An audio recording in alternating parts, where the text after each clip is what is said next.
summer.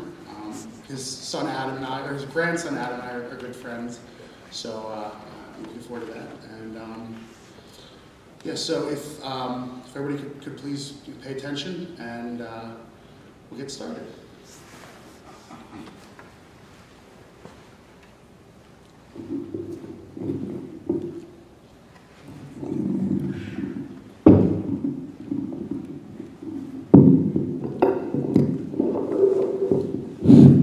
Can you hear me?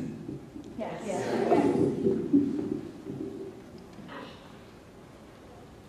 Good afternoon. Good afternoon. I'll build up as I start talking.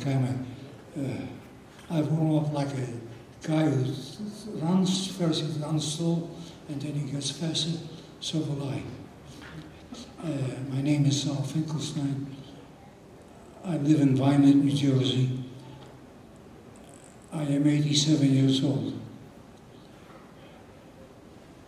In 1945, I was liberated by American Army, the 181st Patents, in a concentration camp in Mauthausen, which is in Austria, southern Austria. I was born in Poland. And in 1939, on September 1, 1939, the Germans invaded Poland and in 2 weeks conquered the whole country. And they divided it between them and the Russians. They were in Maidan 2 weeks after the war started. In 2 weeks' time, as soon as they entered, their aim in the war apparently was not to win the war only, and they had ideas of conquering the whole world, which I'll come back to it later. But the idea was to murder all the Jews they can put their hands on. The history of persecution is hard and long. The very first day they came into my city, they made us step off the sidewalk, take off our hats if we saw them, not go to school, not go to the synagogue, not go to the market. Everywhere they could, they tried to make our life miserable, and they succeeded. 5 months after that, they issued a decree by the governor of what they call conquered Poland, by Herman Frank, and he said that all Jews have to live in a ghetto. Now, I don't know if you ever familiar with that, I think, but a ghetto is actually a space, a room in a city, 1 block, 2 blocks, 5 blocks, depending on the size, which is turned off from the rest of the city by a wall, and you cannot leave, but you have to live in that neighborhood. And now a city of 30,000 Jews, who were all squeezed in a very small square, which couldn't house them if more than one family lived in one room. We had to live in one room, share apartments, and not to go out, because a friend of mine, a schoolmate of mine, who tried to get out, went out over the wall, they caught him, and they shot him. And they brought his body to the camp to show us. That's what happens to anybody who tries to leave the ghetto without permission. Now, there were some going from the ghetto to walk. They were giving passes, and they used all the young, strong people to walk, including me and my brother. I worked in a munition factory as a mechanic for the SS officer, Untersturmführer, and somebody stole some gasoline, and they accused me of doing it. Well, I didn't. But they accused me of it, and the SS issued a verdict that they're going to kill me the next morning. I wrote a letter to my mother, who was in another camp, and told her that I am leaving because of what happened and said, I love it and please forgive me. Well, my mother was a very strong-willed woman, and she went to her commanding officer, who was a major in the German army, not a Nazi, a pusher, an aristocrat, and he said, I can do very little, but I'll try. And he issued an order that he needs me immediately to fix his tractors on the farm. And the next morning, he sent a lieutenant and 4 of his soldiers to my camp with a written order requesting my presence. So the other SS who didn't question orders, especially from a major, let me go. And I left. The firing squad came about an hour after I left. And since I wasn't there, they took somebody else and tied him to a pole and shot him. I survived by the love of my mother and by the help of a German officer. Now I'm going to digress for a minute to tell you. I was in 3 other camps and a lot of things happened to me. But I'll come back to it. I want you to turn around and look what you have on the wall.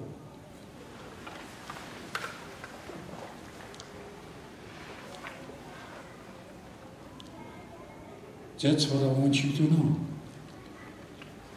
I have to put light to what happened to us.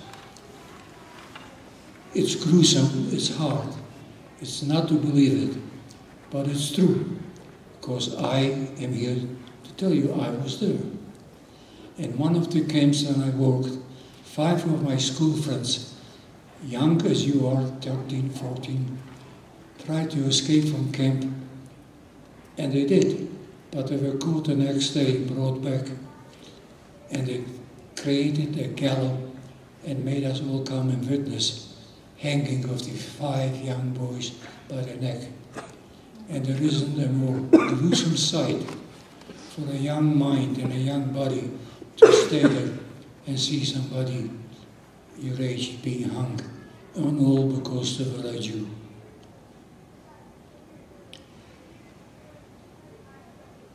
In 1943, there was an uprising in the Warsaw Ghetto, and 300 young Jewish people fought an enormous army of Germans. For 3 weeks they had into a standstill. But the Germans was a great army and artillery and machine guns and everything else. And the way they succeeded is by burning down the whole town, the whole neighborhood of where the Jews lived. There was artillery and fire. A few escaped, and there are very few alive. I think there is maybe 1 or 2 or 3 who still are witnesses to Warsaw Ghetto. But that's what the Germans did. In my town, they came in April of 41 at night with dogs and lights and shooting in the air and screaming, Jews out, Jews out, Jews out. Everybody had to go out from the house. And those who didn't go out fast enough were shot on the spot. And children were thrown down from the 3rd floor building because they couldn't run fast enough. The remainder of what left, they put them on cattle wagons, stuffed like sardines, and taken to Birkenau, Auschwitz. Again, it's a little hard to imagine, but Auschwitz was a factory of death. A factory of death, I remind you. We went off the wagon. There was an infamous barbarian called Dr. Mendele, who stood there in a spit-clean uniform and white gloves, and he was mentioning with his finger, left, you go on one side, right, you go on the other. Those who went to right went to work. Those who went to left went immediately to shower, so-called shower. which was a lie. People would be undressed, pushed, crammed into the shower, tightly closed doors, and the Germans put in the most deadly gas in the world called Cyclone B. And within 10 minutes, 2,000 people in that shower were dead. And that was going on day in, day out, 24 hours a day for a lot of months. The number of people who died from poisoning in crematorium in Auschwitz is estimated to be more than 600,000. That's more people than Trenton and Brunswick and wherever you are together. Can you imagine the city of Trenton being empty of any people? Or the city of New Brunswick being empty of everybody? Child, babies, grown-ups, women, children, everybody. My grandparents, saintly people who wouldn't hurt a fly, were taken into trucks and poisoned with carbon monoxide from the car and taken to Majdanek and buried in mass graves. My cousins were taken to Treblinka, where they helped to clean the woods, and after they did, they were all shot and buried in mass graves. I personally lost more than 100 people of my family. The number is unbelievable. 6.5 million, either shot or gassed or hung or starved.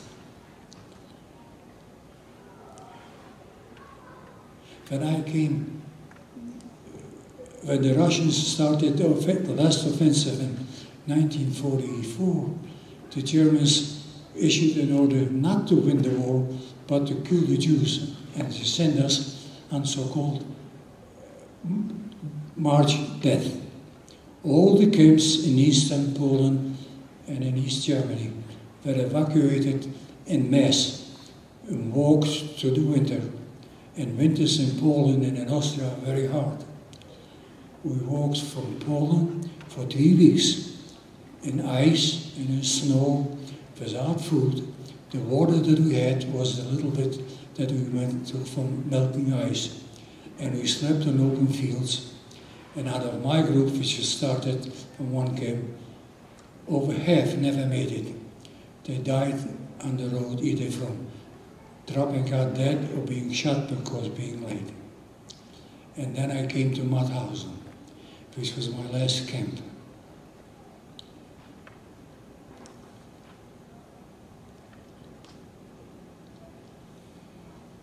As I came into Mauthausen, an SS officer came to me and said, "Come with me, I'll give you a good job and you have good work." And I said, "I can't go because I have my brother with me and I'm not going to leave him." So he said, "You stupid, you go back to nothing." And took 2 other guys. My brother and I went to an isolation camp, they called it. They took us out to work, and I had the extreme honor of being in the group that did mass graves. I buried people in Mauthausen in mass graves. A line of dead bodies, a line of lime, a line of lead bodies, a line of lime. And on top of it, we also had to look at their mouths. If they had golden teeth, we had to pull those teeth, because the Germans never forgot anything. All the hair that they took off the women in Auschwitz will build maybe 1 million mattresses. All the shoes they took from children and grown-up would have been enough for everybody in Africa to have shoes if they wanted to have them. Enormous casualties. And the Germans did it without any reflection, without any opposition. True enough, there were a lot of good Germans. True enough that not all the Germans are murderers. But there was enough of them, schizophrenic murderers, who had no counts of killing Jews. Jews were like a cockroach, and it was not enough to step on them. That was enough. On May 5, 1945, one of my friends, who I made in camp because I spoke a little Latin and they were Italians, and they got to like me, they helped me a little bit, came running and said to me, "So I'll hide because the Germans are leaving and they're looking for to erase the witnesses to their crime." I took my brother, who was then very sick of typhoid, and I grabbed him and took him to the hospital, and the Polish doctor said, "The camp is closed, I can't give you anything, but there is a room, I have a little morgue next door where I keep the bodies until they burn them, please hide there." So I took my brother into that morgue. I covered him with some dead bodies and covered myself with some, and stayed there. It would look like an eternity, but it was only an hour. An hour later the doctor came and said, "Come on out, the Germans have left, you're free." The two other boys that he took from the assessment, when I didn't want to take the job, went to work in the crematorium. The crematorium was locked, and the Germans, an hour before they left, came to the crematorium, shot him and cremated him. I was saved by the grace of God and a Polish doctor. Let us try to love. That's what William Penn said. My mission here to tell you, let us try to love. There are some today. Only last week a Greek minister came out with an idea that there was no Holocaust and there was no crematorium, which is a lie. I tell you it's a lie because I was there. I have a number on my hand showing you that I was in Auschwitz. And I seen it. And so did thousands others. I'm here to tell you not to believe the lies, but let us try to love. Please, remember that evil is possible. Remember that it can be tempted. But if you can't love me, at least tolerate me. If you can, please help my children and grandchildren to build a better world where nobody hates somebody, where nobody cremates somebody because of his religion or race or belief or status. It is you who will go into the world while you're young. You'll experience a lot of things in life. And you'll experience people who come tell you that Holocaust was not there. But that is a lie, believe it, it's a lie. You can turn the world better.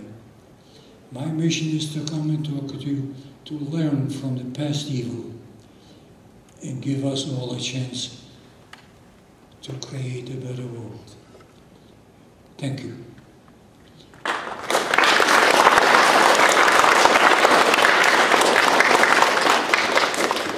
Now, I lied when I said, when I came in, that I get paid by the question. Every question you ask, I get a penny. So keep asking questions. Any questions? Don't be bashful. How do you feel once you're freed from the concentration camps? How did you feel once you were freed from the camps? Great. My dear boy, you can't even believe it, but freedom is so great. I was sick, I was skinny, I was nothing, but the feeling that I could get out without somebody asking me, oh my, it was great. I'll tell you about me as I come to America, but let me add something I almost forgot. After liberation, in 1947, I came to a town called Stuttgart. It was a displaced person camp. And I was going to visit somebody in another town. And I went by the railroad. And while I was on the station, I saw a young girl, two young girls, trying to get on the train and couldn't because it was marked. Well, I was young and frisky, so I picked them both up and threw them to the window and managed to crawl after them, but they wouldn't talk to me. 6 months later, while I was walking in the camp, I saw one of the girls, and she was the most beautiful girl I've seen in my life. And I wasn't so bashful. I kept on hitting on her, and I kept on hitting on her, till she broke down, and she married me. So I married my pickup wife. I have 3 wonderful children, 5 wonderful grandchildren. I came to the States, and children, even with all the warts, this is the greatest country in the world. We have problems, we will have problems. But you and my children and my grandchildren will work on it. We will make this country and this world better. Question. Go ahead, stand up.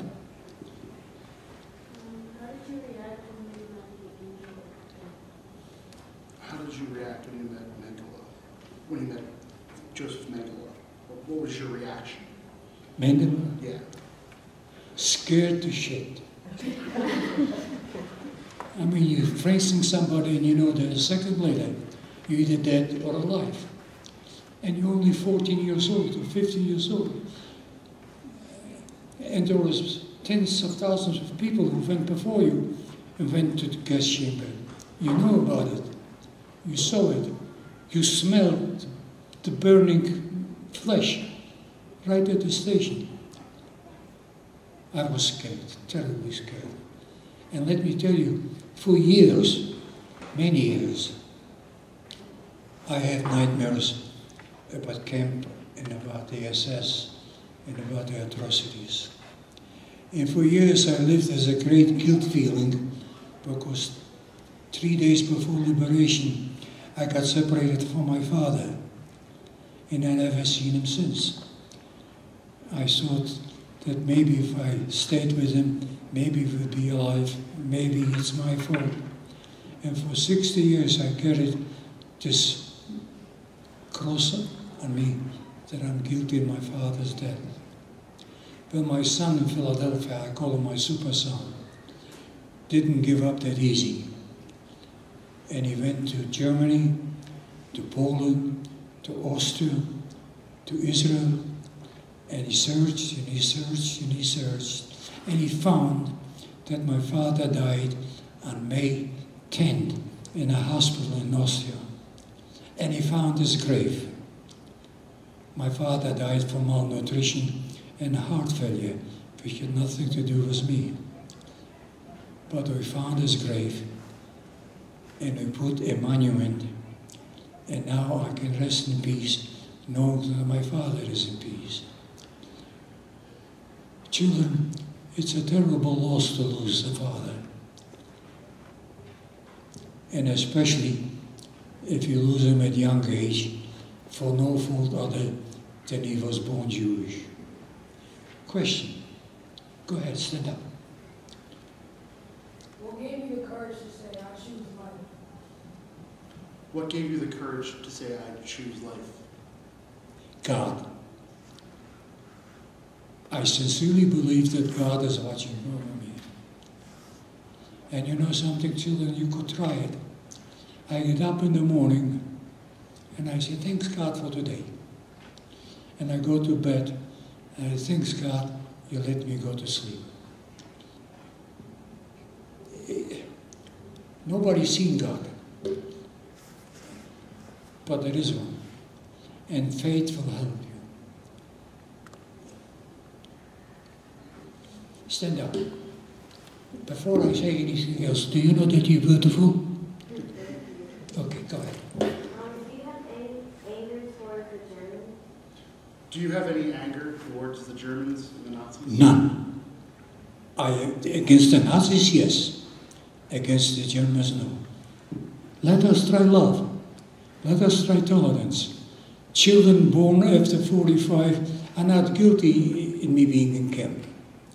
Children born in 1940 are not guilty of me being in camp.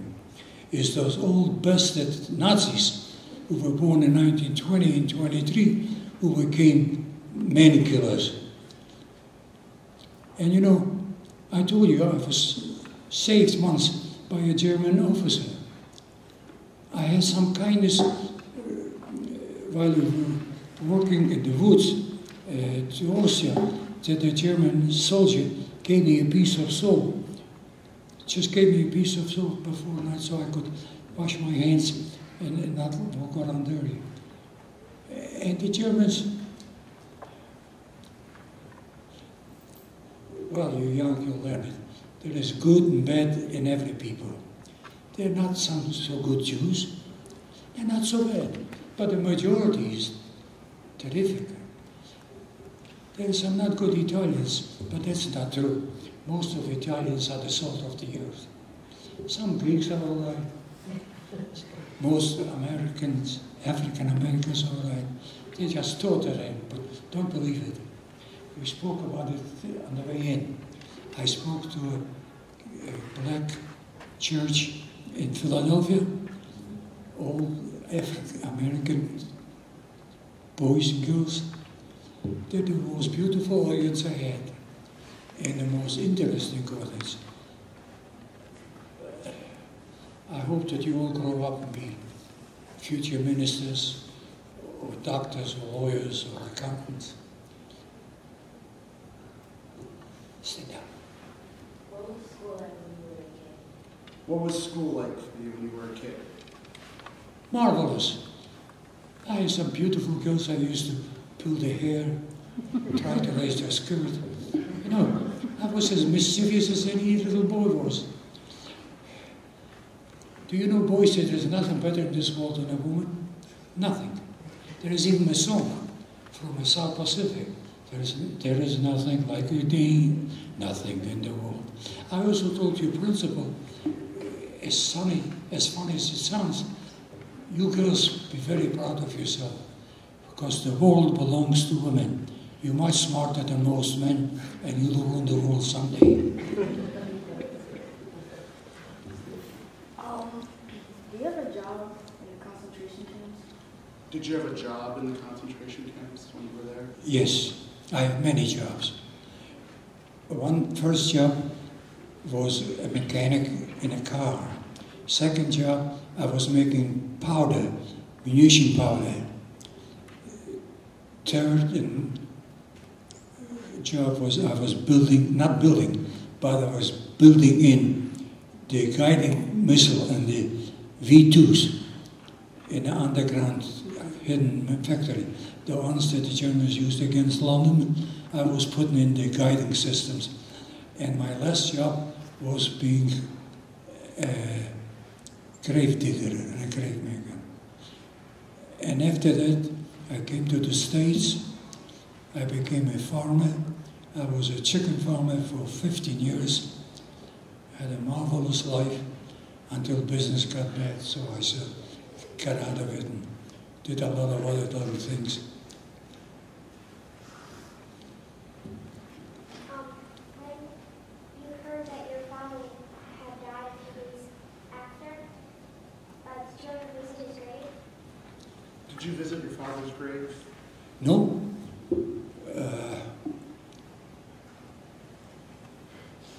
I am not that physically strong, and the doctor would not allow me to fly. I don't know if you notice this, but I walk in with a cane, and I chose the podium because I can support myself. But I did send my son and my daughter-in-law and 3 of my grandkids, and they go there. One of them goes every year, once a year, visit the grave of my father. And we hired somebody locally who takes care of my father's grave by trimming it and make sure that it stays. But I'm at peace with myself because I know that it wasn't my fault that my father died.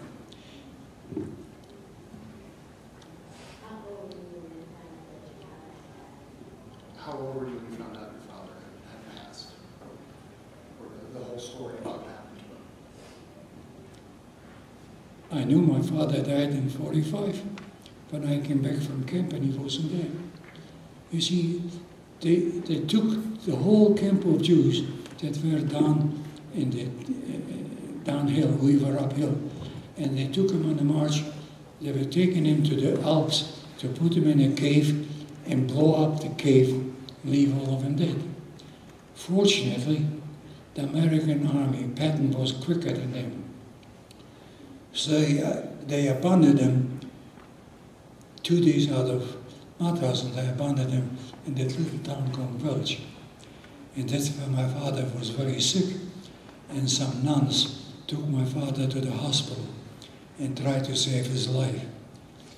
But they couldn't because he was too far down. I myself was about 85, 86 pounds. I was nothing but skin and bones. But I was young, and I had a doctor, an American soldier doctor, who did his utmost to try to help me after I got sick after the liberation. You know, if I had the time, and you had the time, I could tell you hundreds and hundreds more stories, because each day for 5 years was a different night, a different day of terror, a different day of pain, a different day of hunger. I want to tell you how I chose the title of the book. In one of the camps, when I worked on a munition, I worked in a factory, and up in a lift above the kitchen was a nice Polish girl. And she looked at me and she says, "Why are you so sad? Why are you so moody?" And I said, "I'm hungry. I never get anything to eat, and I get to work 12 hours. So she said, "Bring me something from camp. Maybe I can sell it for you and bring you bread." So I went back to camp and I stole 3 sheets. And I took them to the next day to work, and I gave it to her. Somehow we managed, she picked it up to her left, and the next day she came in and sent me down 3 loaves of bread, which was more than $3 million at that time. It was life. So I took that bread back to camp and shared it with my father and my brother and my friends. We all had a great day to live for one day having our stomach full after 2 years or so. Well, 2 days or 3 days later, they found somebody who bought those sheets, and it turned out they were the sheets of the SS officer. So they called me into the SS officer office, and I remember the date because it's an important date in my life. And he called me in and he said, in German, and I spoke very good German, he said, "You verflucht mich, you God-forsaken dirty Jewish boy, why did you steal the sheets?" And I said, "I was hungry." "Did you know they were my sheets?" I said, "No, Herr Obersturmführer, I was just hungry." He said, "I'll give you a choice. I can have you hung or shot for being so careless." And I said to him, "Oh, Obersturmführer, if I had my choice, I'd choose life." And while I was talking, the phone rang. And he picked up the phone, and I saw a great change in his mood. And he hung up and he said, "Go back to camp, I'll take care of you later." It turned out that the Russian offensive started that day, and he was under order to immediately evacuate the camp. And in this evacuation, I was lost in the shuffle, and I wasn't hung or shot. I was saved by 3 million Russians who started the offensive that day. Come on.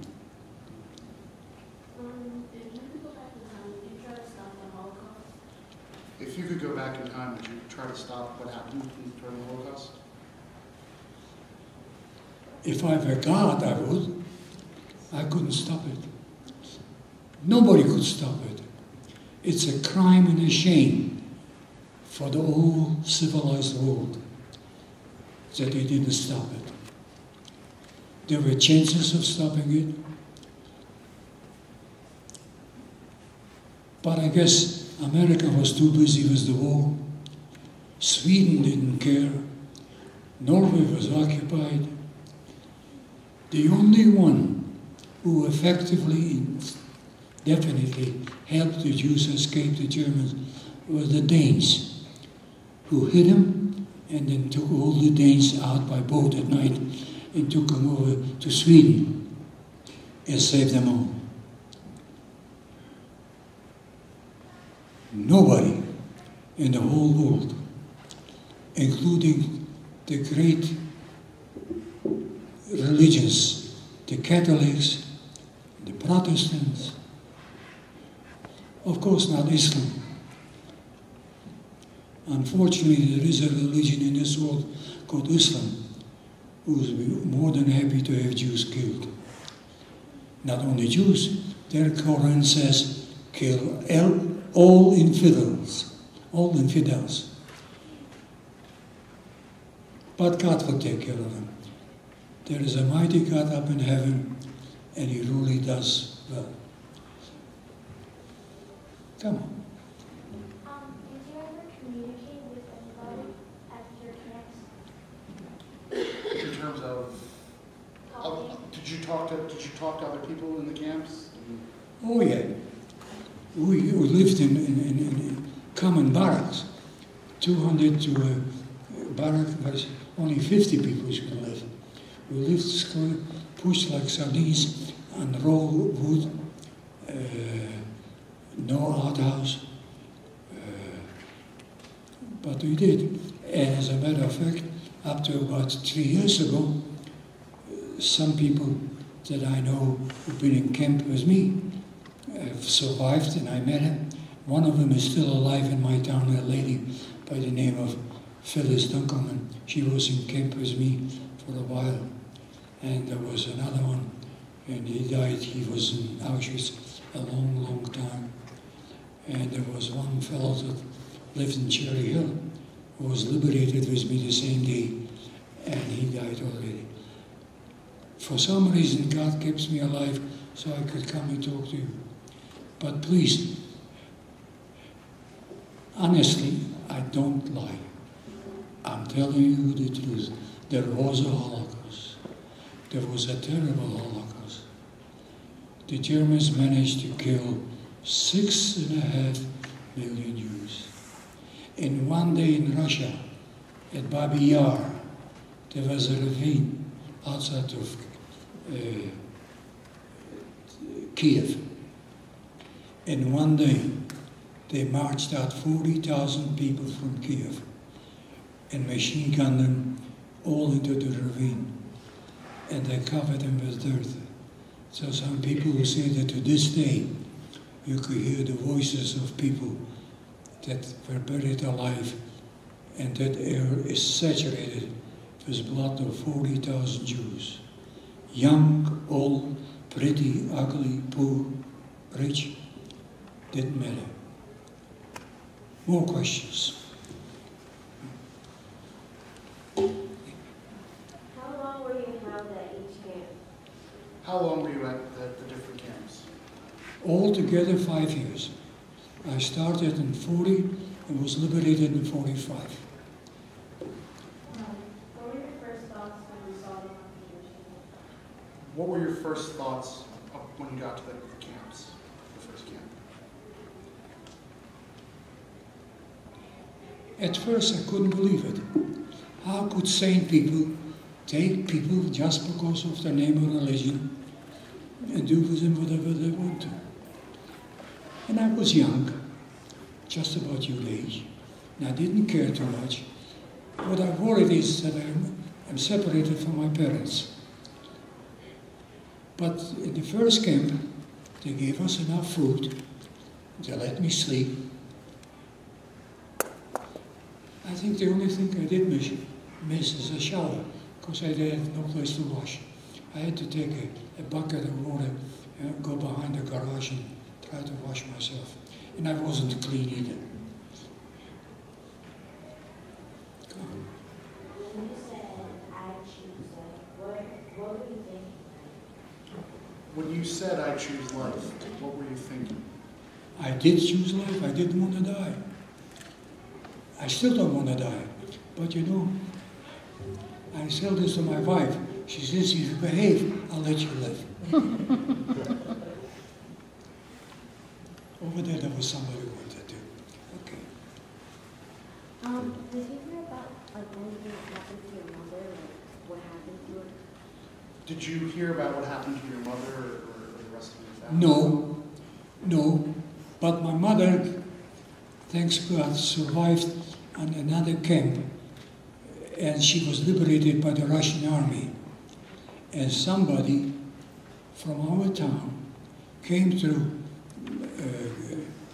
Mauthausen when I was in camp, or Gusen when I was in hospital, and he said, you know, I think I heard that your mother and sister are alive, that they were survived by the camp near Berlin by the Russians.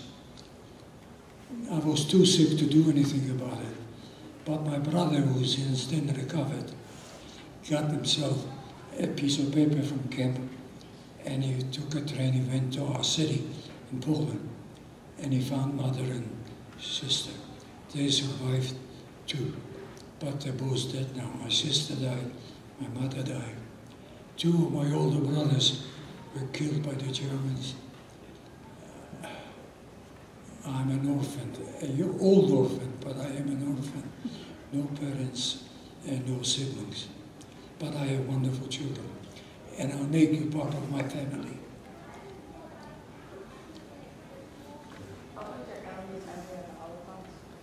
What's your earliest memory of your experiences? Of the Holocaust? What's your first memory?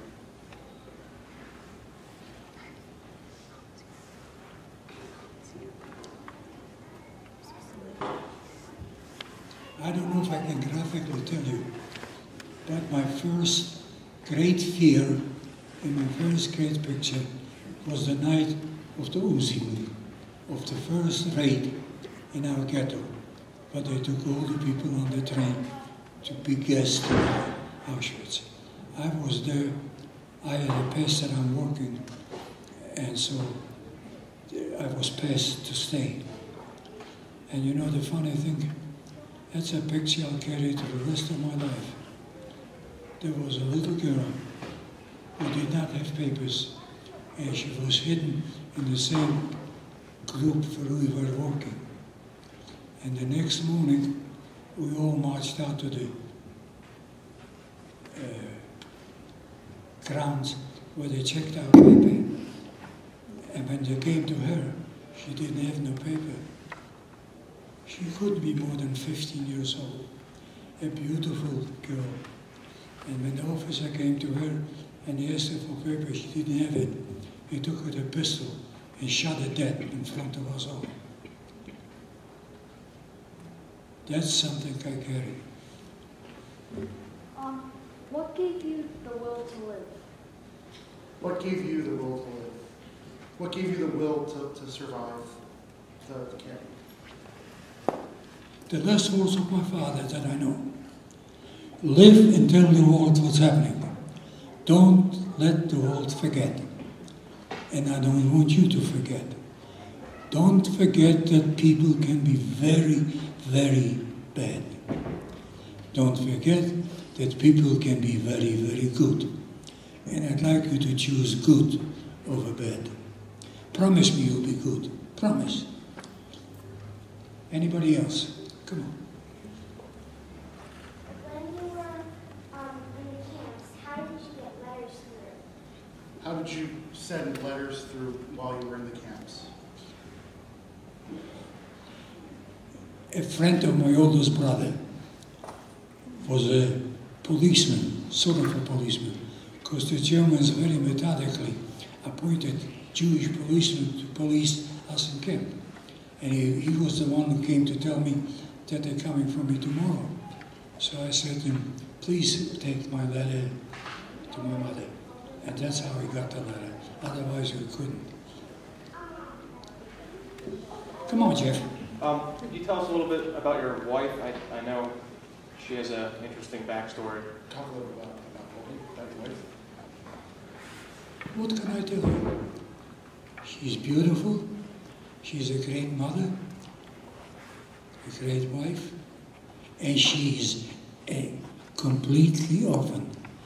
She has nobody, but nobody in her family that survived. She was 13 and a half years old when she was grabbed off the streets of Sosnowitz and sent to a camp where they worked her for about a year. And then when they liquidated the camp, they sent her to Bergen-Belsen. And she worked in Bergen-Belsen. She was saved because the doctor in charge of the hospital in Bergen-Belsen was from her town and recognized her and tried to keep her as safe as possible. But she got sick and typhoid, and she just... Another woman who was the chief nurse, Franja Zimmerman, took her with her to her room and kept her out in the English, survived, freed Bergen-Belsen. No sane people, no people with any kind of vision can envision the size of Bergen-Belsen. When the British came, when the British came to free Bergen-Belsen, there were 50,000 corpses piled up 3-story high. It took the English 3 weeks of continuous running of trucks and trucks and trucks of bodies to take him away and bury him, clean him up and bury him. And there were another 100,000 people sick in Bergen-Belsen, and the Germans poisoned the water system, tried to kill them all. But they caught wind of it and they drained the system, and nobody died of that. But it's unimaginable how cruel some people can be. You know, Hitler committed suicide. Goebbels committed suicide. Goering committed suicide. Heinrich was assassinated. Himmler committed suicide. Baumann, I don't know. Eichmann. Someday you learn about the chief of the SS who was in charge of all the killings, called Adolf Eichmann, who ran away from Germany and hid in Argentina for 20-some years. And the Jewish organization, the Mossad, traced him and kidnapped him from Argentina, took him back to Jerusalem where he had a trial, an open judicial trial. And he admitted that he did it, and he did it consciously. He did it because the Führer told him. Nevertheless, he did it and he organized. He insisted, and the war was lost, to take the rest of the Hungarian Jews out of Budapest. And the Russians were only 2 or 3 miles away from, or 5 miles away from Budapest. They could have saved them in maybe in another day or 2.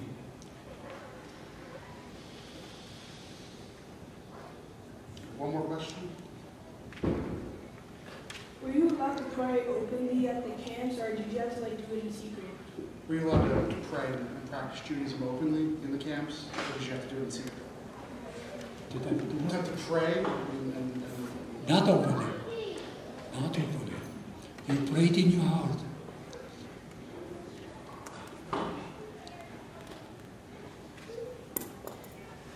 There is the holiest day of Jewish religion called Yom Kippur. In Kippur 43 in our block, in the middle of the night, came up one older Jew and woke us all up, and he chanted the services by heart. He knew him. That was the only time that we had an open prayer. But